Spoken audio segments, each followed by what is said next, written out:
Magandang gabi po sa inyong lahat. Ngayon po ay ating gaganapin ang unang yugto, ang pagpaparangal sa ilaw.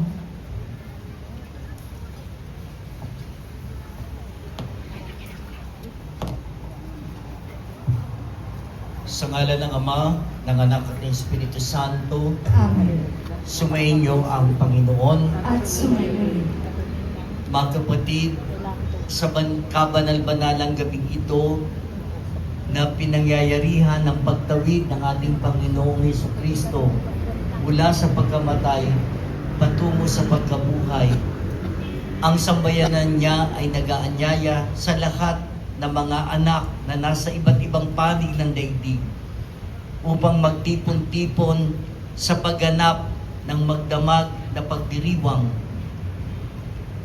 Sa pagganap natin sa alaala ng Pasko ng Panginoong nagtagumpay sa pakikinig ng salita at paghahain ng kanyang buhay, maaasahan nating tayo'y makakapakinabang sa kanyang pananaig, sa kamatayan